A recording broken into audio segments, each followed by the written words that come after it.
Hi everyone, here today to talk to you about confidence. Now, confidence is something that's very close to my heart. As a child and young adult, really struggled with confidence. So for me, today is all about really helping you to understand that confidence is a learned skill. Often I will hear people say, oh well, I'm just not a confident person. And that is the story essentially that you're telling yourself. You can grow and develop confidence, and today's all about helping you to build confidence. And how do you learn any skill? So the first step for me around confidence is practice. If you never do something, how are you ever going to become confident at it? Okay, so I always think about driving and confidence for me. I was petrified to get behind the wheel of a car and to start driving. Now, a bit of a shout out to my driving instructor, Duncan, who had the patience of an absolute saint with me when I was learning to drive years and years ago. So it took me a lot of lessons. Now, you hear people passing in 5 lessons. No, I think I was more about 65 or 70 lessons. So I absolutely persevered. So I had to practice and practice and practice and get my head in the right space to actually get to the place where I could sit behind the wheel, be tested and pass my test. Now for me, that was one of the biggest achievements that I've ever essentially achieved in my life, because it gave me so much freedom as a young adult to be able to drive, and without it I would never have been able to create the business that I have been able to create. So practice for me is key.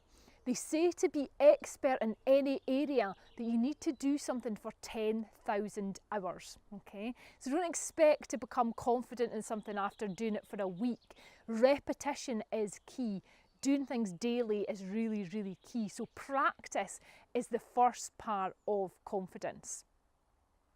The second part of confidence is record your achievements, record your progress, record your successes. So if you don't take stock of what you're achieving in a certain area, how can you ever expect to be confident in it? So use what I would call a success journal. If you've watched some of my videos before, you might have heard me talk about it. And record your achievements within that. See where you're at and really rate on a scale of 1 to 10. How close do you feel you are to achieving that level of confidence that you really desire? Now, the third way in which you can develop confidence is what I call peak state. Now, this is something that was introduced to me by a guy called Tony Robbins. Some of you may have heard of him. Really inspiring, motivational guy. And he talks about to achieve anything, to be really successful in any elements of your life, you have to get in a peak state. So he talks about a peak state triad. So there's 3 different elements to this peak state. Now the first is physiology. So essentially your body, how you move. So many of us are sat behind a desk for hours and hours, are quite sedentary. Always say, if you're feeling like you're lacking in confidence, get up, move about, get outside. You'll notice the videos that we are recording are all being taken outside for that reason. It just brings about a different vibe. So think about your physiology, your body language. Are you smiling? If you're going in a meeting with somebody, are you going in and you're just rushing in and you're kind of walking really fastly, you're breathing quite heavily, and you've got that groan when you start? It really impacts what you're going to achieve. So think about your physiology.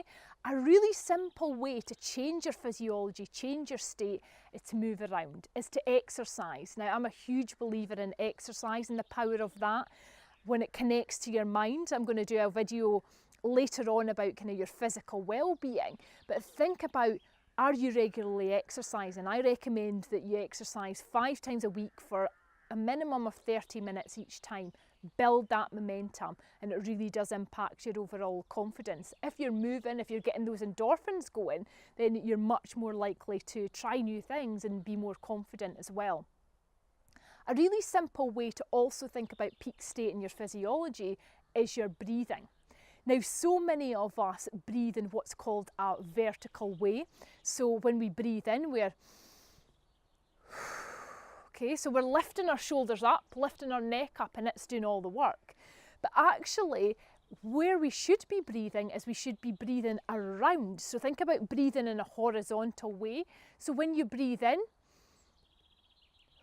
so expand out the way. Think about it out the way. Now, a really good way of observing people who do this well is often people who are really into yoga or meditation, but also look at animals. They haven't been subjected to our sedentary life, so they breathe in the way in which we are essentially meant to breathe. So think about that for changing your state, changing your physiology.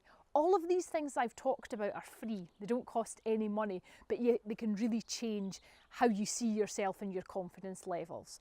So that's the first element of peak state. The second element of peak state, so getting you in the best possible place to be confident, is around your focus. So what you focus on, you will see more of. Focus on how you can achieve something, focus on what you're really good at, rather than always focusing on the things that you can't do, the things that you find really, really tricky, because boy, that'll dent your confidence. If you've ever had somebody say, oh, you can't do that, or oh, you're not good enough, it really impacts you. You really kind of ruminate on that. It's the same in terms of how you focus on things for yourself, how you see things. So focus on what you can do. Now, the final step around that kind of peak state is the language that you use. So how do you talk to other people? Often I'll say to people, oh, how are you doing? And I'll get a variety of, oh, I'm great, I'm good, to, oh, I'm surviving, or oh, I'm no bad.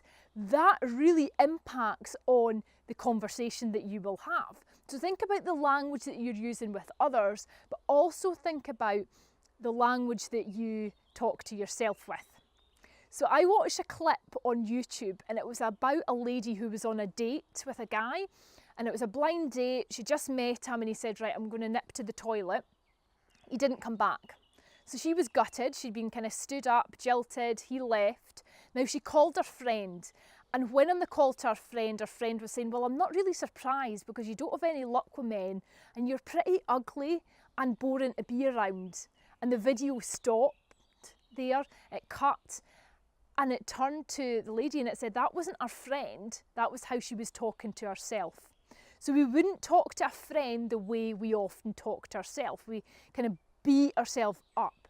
So it's really important that the way you talk to yourself is a positive way, okay? So really alter that, get yourself in a positive state and think about how you can shift that mindset, really all about the questions you ask yourself. What can you do in this situation to positively impact it? So think about that in terms of the language and achieving your peak state.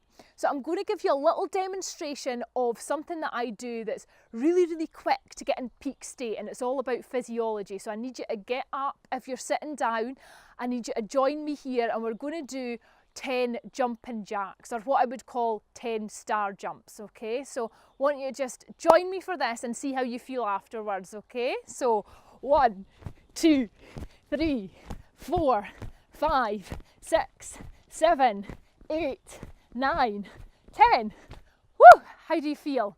Now for me, I feel a bit more energized, a bit more lively, and it really, really does have an impact on how you feel and how confident you feel in elements. So a little recap there in terms of a few different ideas for how you can impact on your confidence. So the first is practice. Practice, practice. There's no way of getting away from it. If you are thinking about your confidence for a presentation, for example, you want to practice that presentation. You want to know your content. You want to do a dry run with someone. That helps you to build your confidence. The second is recording your achievements. Really important to be able to see progress so that your confidence builds and so that you've got tangible outputs there. And the third is about getting in peak state. Change your physiology, change your focus, and also get really, really clear on the language, the words, the meaning that you're giving to things as well. So I want you to take one action as a result of this confidence video, or if you're listening in on audio as well, I want you to think about your most confident self. So think about your confidence vision. What would you like to see? How would you like to feel? And what would it sound like to be absolutely confident. So I want you to visualize this. So for some of you, you might not be used to kind of pushing out your comfort zone and visualizing things. You can do it in a number of different ways. Some people like to reflect on it, write notes. Others may like to create a vision board. So if I was my most confident, what would I look like? What would my body look like? What would I hear? So what are some of the feedback or the comments people would be making to me? What would I hear for myself as well in my environment? And how would that all feel? Because essentially, if you're tuning in and want to be more confident, it's about making a shift in terms of how you feel. You want to feel happier, okay? You want to feel more fulfilled. You want to have stronger relationships. It's all about that feeling, okay? So visualize it. What would it sound like? What would it feel like? And what would it look like to be at your absolute most confidence? Go folks, get to action. Thank you.